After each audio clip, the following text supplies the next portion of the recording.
जय हिंद साथियों। 29 मार्च को सोशल मीडिया और काफी सारे न्यूज चैनलों में एक न्यूज वायरल होता है। इस न्यूज में बताया जाता है कि यदि आप यूपीआई से 2000 से अधिक ट्रांजैक्शन करते हैं तो आपको इसमें 1.1% तक का टैक्स देना पड़ेगा, यानी पूरे 22 रुपया का टैक्स देना पड़ेगा 2000 में।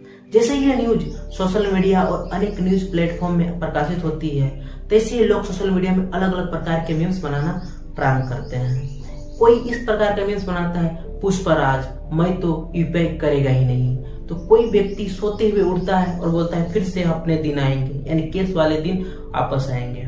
इस प्रकार के पूरा मीम्स सोशल मीडिया में वायरल होने लगता है। और ऐसा मीम्स वायरल हो भी क्यों ना हो, जहां यूपीआई ट्रांजेक्शन में 2000 में 22 रुपया काफी बड़ा अमाउंट होता है, जिस वजह से काफी लोग ये चिंतित हैं कि अब हम फिर से केस वाले दिन में चल जाएंगे, यानी यूपीआई ट्रांजेक्शन बंद हो जाए, मतलब यूपीआई ट्रांजेक्शन कम होने लगेगा। इस टाइप का न्यूज जब सोशल मीडिया में पूरी तरह से वायरल होने लगा, तब फाइनली एनपीसीआई को आना पड़ा, यानी national payment corporation of India.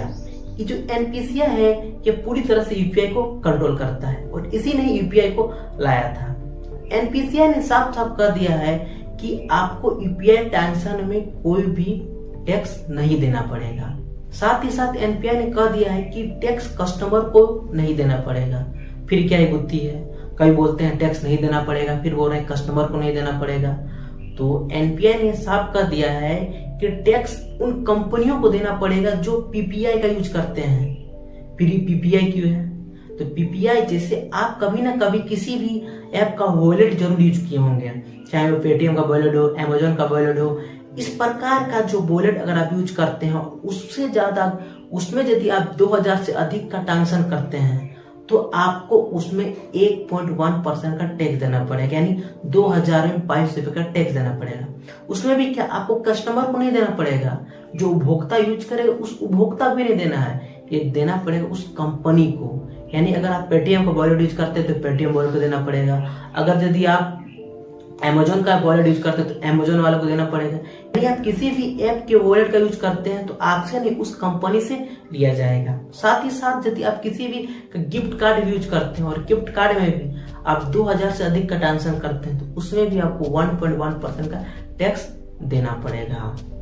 ऐसा इसलिए किया है एनपीआई ने क्योंकि जो ये वॉलेट सिस्टम है वो पूरी तरह से सरकारी कंट्रोल के बाहर होता है और इस प्रकार के ट्रांजैक्शन में जो सरकारी कंपनियां हैं, जो सरकार है, उसे कोई प्रकार का लाभ नहीं होता है। इसलिए सरकार ने ऐसा किया है। और ऐसा सरकार क्यों ना करे भाई।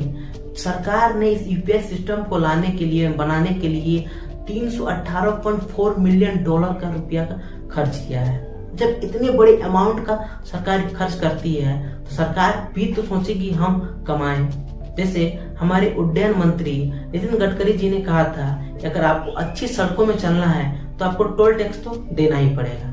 ठीक उसी प्रकार से यदि आप ऑनलाइन ट्रांजेक्शन का उपयोग करते हैं तो कहीं ना कहीं तो सरकार चाहेगी कि हम थोड़ा सा इनकम कमा लें, क्योंकि जब ओवरऑल हमने इतना सारा रुपया खर्च किया है तो कहीं ना कहीं से तो हम इनकम का सोर्स ढूंढेंगे। आई होप आप समझे होंगे से किस प्रकार से और किन किन लोगों को यूपीआई में टैक्स देना पड़ेगा और किन किन लोगों को टैक्स नहीं देना पड़ेगा। मिलते हैं नेक्स्ट वीडियो में। जय हिंद।